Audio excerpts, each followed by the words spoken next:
ben, écoutez, vous allez rester avec nous parce que nous recevons un homme que nous avons connu dans une autre vie, que nous aimons beaucoup, c'est Hervé Pouchol. Bonjour cher Hervé. Bonjour mon cher Pascal, merci de m'inviter. Ben, pour votre livre, La guerre des voisins. Oui. Chez Amazon, Oui. 9 Français sur 10 reconnaissent avoir déjà des victimes d'un trouble de voisinage. Et vous, alors, vous listez tous les problèmes de voisinage. Et il y en a un qui peut-être concerne directement notre ami Jacques Vendroux. Et c'est à la page 70. C'est ébat amoureux. Rappelez-vous, la loi indique qu'aucun bruit particulier ne doit, par sa durée, sa répétition ou son intensité, porter atteinte à la tranquillité du voisinage ou à la santé de l'homme, qu'une personne en soit elle-même à l'origine, ou que ce soit par l'intermédiaire d'une personne, d'une chose dont elle a la garde ou d'un animal placé sous sa responsabilité. C'est vrai que si vous vous retrouvez voisin d'un couple, pourquoi pas de jeunes, parce que généralement... Et pourquoi pas de vieux? Je suis d'accord avec vous. Ou même qui invite... Même très vieux, voilà, pourquoi pas? Comme moi. d'accord. Oui. Ou qui invite, pourquoi pas, même des gens le soir, pour être plusieurs, et que vous entendez, et que vous êtes le voisin. Vous en avez connu? Non. Non, honnêtement, ça ne m'est pas arrivé, mais j'imagine que vous avez plein d'anecdotes de ce type, Mais Hervé absolument, Pouchol. j'ai même reçu des courriers des voisins de Jacques Vendroux, et notamment des personnes qui se plaignent parce que il y a un bruit de tête de lit contre une cloison.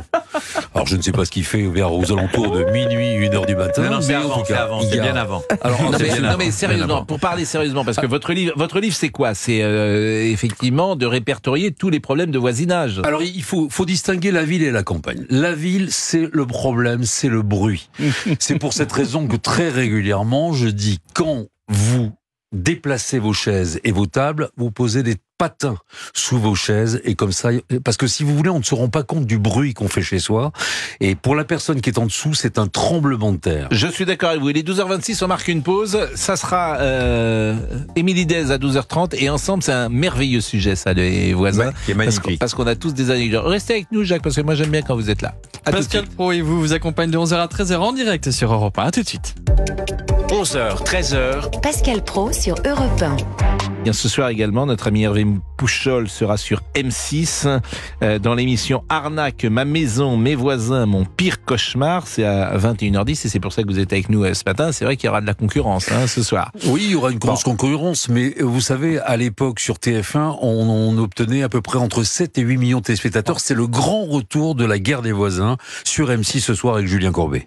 Bon, la guerre des voisins. Alors, on va parler, si vous voulez bien, d'abord des appartements. On est en ville et puis on parlera après des maisons de campagne. Quel est le problème numéro 1 qu'on rencontre en ville? C'est le bruit, c'est ce que vous disiez. Il y a un vrai problème de civisme, c'est-à-dire que si vous avez affaire à des personnes bien éduquées, il n'y aura quasiment pas de problème. Mais on se rend pas compte du bruit, mais surtout, on peut avoir des voisins qui déposent leurs poubelles devant la porte, il peut y avoir des voisins qui fument dans l'escalier, c'est terrible ça. Oui. Alors ça, les poubelles, c'est en maison, ça, c'est pas en appartement. Non, devant la porte de l'appartement, et moi j'ai des voisins, c'était à Toulouse, ils déposaient leurs poubelles avant de la descendre. C'est-à-dire qu'ils déposaient leurs poubelles devant la porte. Et alors, qu'est-ce que vous faites dans ces cas-là? Ah bah alors dans ces cas-là, c'est-à-dire que quand il y a un conflit de voisinage, je dis toujours attendez le lendemain. Mais là avec les odeurs, il faut carrément aller voir le voisin, voir éventuellement la gardienne, mais il faut leur expliquer que c'est pas possible. C'est-à-dire une fois, quelques minutes, ça va, mais toute une nuit, là c'est impossible. Donc si vous voulez, à la ville, ça sera plutôt un problème de bruit. Vous savez qu'il y a quand même 9 Français sur 10 qui ont des problèmes de voisinage. À la campagne, ça va être tout simplement le droit de passage. On est au printemps, les barbecues, la fumée. Si jamais vous faites griller des sardines, c'est terrible la fumée des sardines. Je suis d'accord avec vous, ça va mais chez le voisin. Il faut aussi être un peu tolérant avec ses voisins. C'est-à-dire que si une fois par an, vous avez des voisins qui ont des adolescents et qui font, l'adolescent fait une fête pour recevoir 30 ou 40 personnes, il vous prévient 8 jours avant, vous organisez, c'est pas non plus très grave. Non. C'est pas très grave à partir du moment où vous prévenez, vous l'avez Voilà. dit Pascal. Il y a un petit mot dans l'ascenseur. Signez-le, le mot. Bien, ah bah oui, mais de toute façon tout le monde se connaît quand même dans un immeuble. Ah, il y a des mots de voisins qui sont Ah bon pas signés, il y a Alors, des règlements de compte. Oui, oui. Alors bien sûr, mais je trouve qu'il faut aussi un peu de tolérance entre voisins, me semble-t-il, parce que et le mieux est d'habiter au dernier étage, je pense. Ça, c'est vrai. Jean-Pierre, vous vouliez nous parler d'un de vos voisins, je crois, parce que vous avez un petit souci à soumettre à Monsieur Pouchol. Effectivement, bonjour Monsieur Pro, bonjour Monsieur Pouchol. Bonjour, Jean-Pierre. Monsieur Pro, ça tombe bien parce que je voudrais parler un peu de voisinage. Je viens de vous entendre dire qu'il fallait être un peu tolérant Oui. avec ses voisins. Alors, il se trouve que justement, j'habite pas très loin de chez vous. Je suis au quartier de la Gare à La Baule. Je voulais juste vous poser une question, Monsieur Pro. Quand vous descendez, vous revenez de Paris, etc., c'est parce que vous travaillez à la télé, à la radio, que vous croyez obligé de garer votre belle voiture. Je plaisante pas, un peu n'importe comment. Moi, je gare ma voiture n'importe comment. Oui, monsieur Mais, Pascal. alors là, vous êtes gonflé parce que je suis en vélo tout le temps à La Baule. Oui, mais la voiture, quand vous arrivez pas de Paris à vélo. Faut pas non plus prendre pour des cons. La voiture, vous la garez bien. Mais je la gare, je la mets à l'hôtel et après, elle bouge plus. Oui, à l'hôtel. Écoutez-moi, une ou deux fois, moi, je me suis retrouvé coincé. Je vous ai mis un mot. J'aurais bien aimé au moins qu'on me rappelle et tout. Donc, c'est bien beau de donner comme ça des leçons, etc. Mais après, dans la réalité, on s'aperçoit que c'est pas toujours la même chose. Alors, écoutez, j'ai beaucoup de défauts, mais je voudrais que vous me disiez où est-ce que je me suis mal. Je vous ai. Écoutez, vous savez, monsieur, je vais pas vous donner. Je me suis mal garé. Mais je ne vais pas donner votre adresse, monsieur, sur l'antenne. Vous arrivez avec votre voiture, vous la mettez là à moitié sur le trottoir et compagnie. Ça, 2 fois, j'ai été bloqué. À cause de ma voiture. Moi, je veux bien, on me dit, alors j'en ai parlé à la mairie, on me dit, oui, mais c'est Pascal Pro, alors on Non, mais là, c'est une blague, ça, je pense qu'il y a quelqu'un qui appelle. Monsieur, déjà, je vais me présenter, monsieur. Mais monsieur, Jean-Pierre, c'est une blague. Qui est Jean-Pierre ? Qui est Jean-Pierre ? C'est Julien Courbet, monsieur. Oh, Julien Courbet. Julien Courbet, j'avais pas reconnu votre voix. C'est magique, c'est magique. Julien Courbet. Mais vous êtes excellent. Oh, Julien Courbet. En plus, moi, je me gare. Alors, dans le rôle franchement, de Jean-Pierre. Mais attendez, puis je me gare bien et tout. Alors là, franchement, vous m'avez Ça, c'est marrant. Julien Courbet sur Europe 1. Mais vous avez vu Arnaud Lagardère ? Vous avez signé ? Vous avez vu Donald Hidalgo ?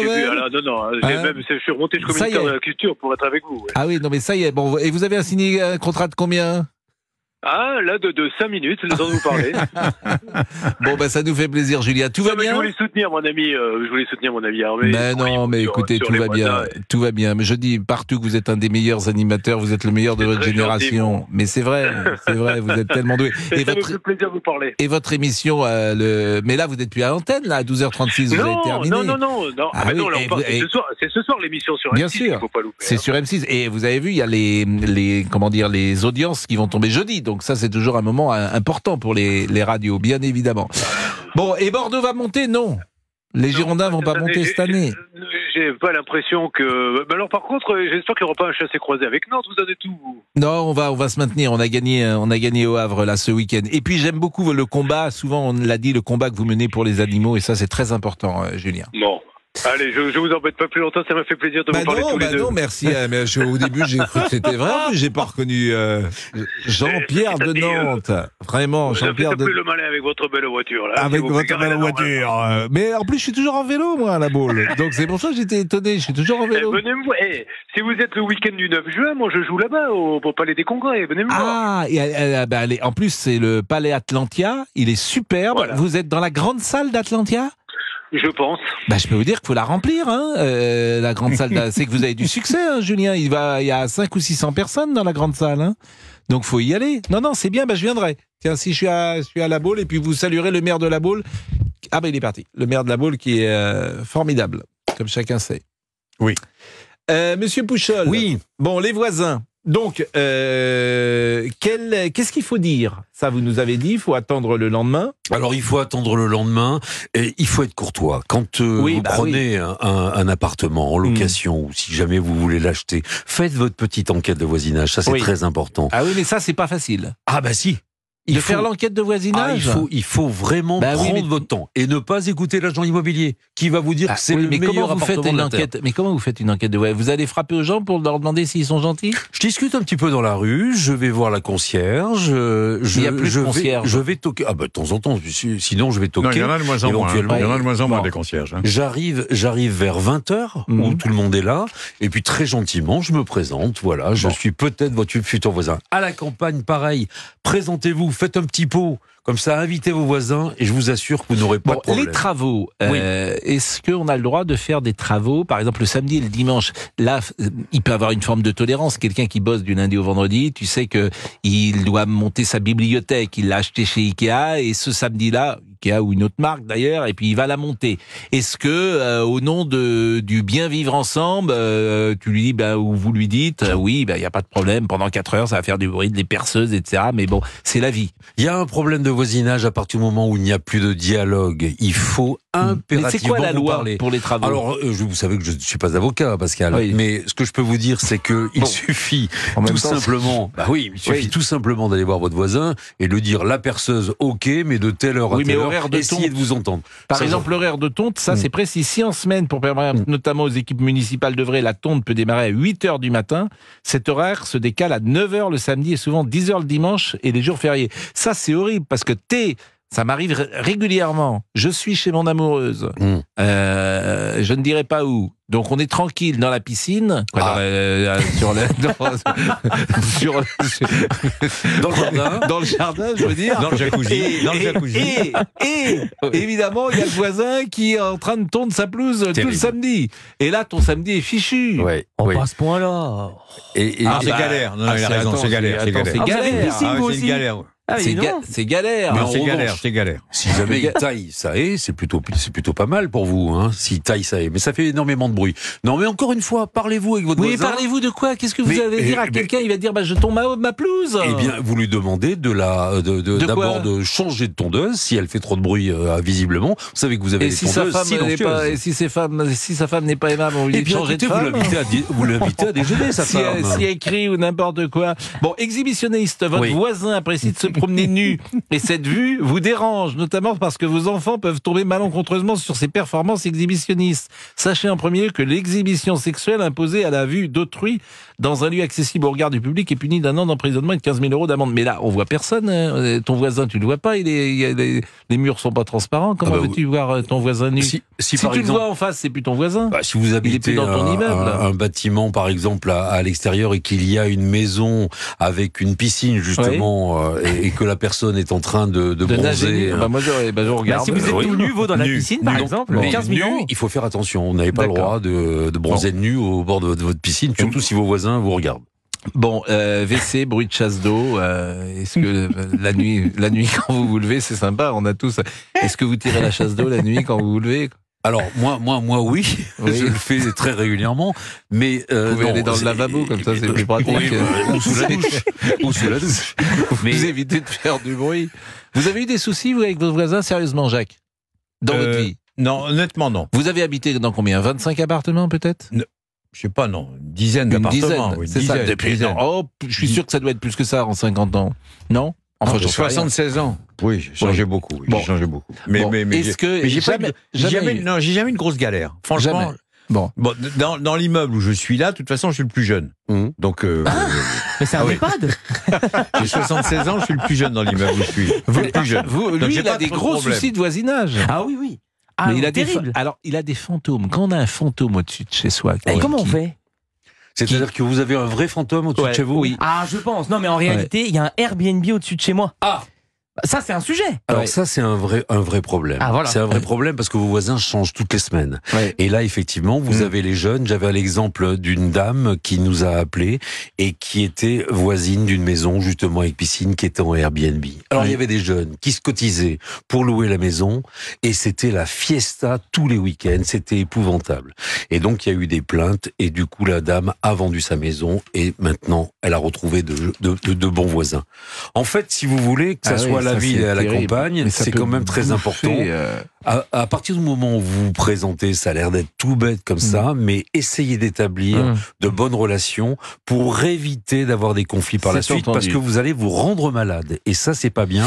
Mais il y a de belles histoires également de voisinage. Barbecue, les effluves de merguez, écrivez-vous, de chipolata grillée font partie des auteurs qui marquent le retour de l'été. Votre voisin peut cependant ne pas apprécier que vous enfumiez dès le mois de mai venu sa propriété avec vos odeurs de grillade, où vous pouvez estimer légitimement intolérable que le linge blanc qui sèche sur le fil soit imprégné de l'odeur des sardines grillées, etc., etc. Mais vous n'allez pas dire à un voisin, faites pas du barbecue, vous êtes marrant. En fait, c'est le jackpot. Si vous avez quelqu'un qui fait des barbecues tous les soirs, vous n'avez pas de chance, vous n'avez pas de peau, mais vous n'allez pas dire à quelqu'un, arrêtez de faire un barbecue avec des merguez. Si tous les soirs il le fait, c'est son droit, qu'est-ce que vous voulez que je dise? Mais si tous les soirs il fait du tapage nocturne... Oui, ça oui. Bon, ça c'est différent. Écoutez, le tapage diurne, c'est aussi embêtant avec un chien qui aboie toute la journée. Mais ça, je suis d'accord. Mais il y a des choses, effectivement, et l'exemple du barbecue, il va vous dire, je fais ce que je veux, il va manger tes chips. Voilà ce qu'il va vous dire. Ouais, mais il n'est pas obligé non plus de faire des barbecues tous les jours. Hein. Mais c'est vrai qu'avec l'arrivée du printemps, il y en a beaucoup. Mais bon, alors, les chiens, les chats, l'animal qui peut être à l'origine le plus de nuisances? Alors, il y a les nouveaux animaux de compagnie maintenant. Hein. Vous savez que si jamais vous avez un voisin qui a un boa, le problème, il vaut mieux pas ça arrive. Un voisin qui a un boa? Non, mais avec des serpents, bien sûr, ça arrive. Enfin, c'est pas fréquent. Si, il y en a beaucoup maintenant. Des gens qui ont des boas? Non, enfin pas des boas. Des petits singes. Bon, enfin moi il y a aussi des crocodiles, pourquoi pas, mais bon c'est pas assez fréquent quand même des voisins. Mais vous avez des problèmes de chiens, c'est des problèmes de crottes, c'est des petites choses comme ça. Alors le mieux c'est de vivre au dernier étage, si on se résume. Oui. Exact. Ou alors avec une maison, une grande propriété, sans voisin, mais du coup tu peux être attaqué la nuit, c'est pas forcément terrible. C'est un autre problème. Ça. Donc voilà. Vous avez eu des problèmes perso? Oui, j'ai eu un problème avec une voisine à l'époque, j'habitais Toulouse, qui me reprochait de marcher avec des talons aiguilles. Et j'étais là voir, je lui ai dit, mais c'est d'abord, je ne marche pas avec des talons aiguilles. Si, il faut dire les choses comme elles sont. C'est un truc que vous aimez bien après 2h du matin. Quand vous vous transformez. À Jacques, vous pouvez tout nous dire. Non, mais il y a prescription. C'est un truc qui vous plaisait, ça vous plaisait avant de vous endormir, vous vous excitiez en marchant sur du parquet avec des... Bien sûr que si, mais tout le monde. Vous êtes connu comme ça. Vous savez, quand je vous vois à la télévision, je pense tout de suite à vos talons aiguilles. Bon, c'était des claquettes. Mais oui, mais... Sur le carrelage, des claquettes. Oui, mais là, pardonnez-moi, c'est le savoir-vivre. Par exemple, moi, dans ma maison, évidemment, j'enlève mes souliers parce que je suis dans un appartement et je sais que j'ai des voisins en dessous et je pense que mon voisin du dessus fait la même chose. On est plutôt en chaussettes. Pascal, ne me dis pas que tu mets des pantoufles. Non, j'ai pas de pantoufles. Je suis en pieds nus. Oui, en chaussettes. Attention aux échardes. Parce que ça fait très très très mal. Oui, ça. Mais jamais. Mettez des pantoufles. Non, il a un carrelage en or, il n'y a pas d'écharde. Je vais pas mettre de pantoufles, excusez-moi, c'est Jacques Vendroux qui met dans son EHPAD. Non, il y a des choses. Non, moi j'ai une image. Non, Pascal, soyons clairs. Moi, j'ai une image de vous. Je ne supporterai pas qu'on me dise un jour. Pascal Praud rentre chez lui dans son luxueux appartement, je ne dirai pas où, et il met ses pantoufles. Je ne le supporterai pas. Voilà. Bon, d'abord, pourquoi vous êtes resté là? Vous c'est terminé le Paris Saint-Germain. Attendez, vous m'avez dit j'aime bien quand vous restez dans le studio. Qu'est-ce que vous restez avec nous? Je vous laisse. Allez, à bientôt. Le PSG. Non, restez, Jacques. Bon. Il est 12h46, ça va être le grand débrief, hein? C'est ça. Ah, et on n'a pas appelé Virginie. Non. T'es qui? Non, mais non, Virginie, c'est normal qu'on l'ait pas appelée, mais on n'a pas appelé Géraldine. Voilà. Et on avait dit qu'on l'appelait, on l'appellera demain. Surtout que Fabrice a demandé sa main. Ah oui, Fabrice a demandé sa main. Oui, mais il est gourmand. La main de Géraldine. Non, mais franchement. La main de Géraldine. Mais oui. Il nous l'a dit hier sur l'antenne. Ah oui, bon. Et puis ils ont à Morlaix, ils ont peut-être été à manger une petite crêpe. Ah oui. J'ai une petite question. Oui. Vous ne trouvez pas que la couleur bleue va très bien à Hervé? Non, vous ne trouvez pas? Oui, et puis à Julien aussi. Ils vont tous venir. Je peux vous dire qu'ils sont en PLS, nos amis de la Maison Rouge. Ils sont en PLS. Guerre de voisinage. Ah oui, la guerre de voisinage. Parce que Julien Courbet sur Europe 1, je peux vous dire que ça va faire du buzz. Croyez-moi. Il est 12h47. La pause. Mercato. Pascal Praud est avec vous jusqu'à 13h sur Europe 1.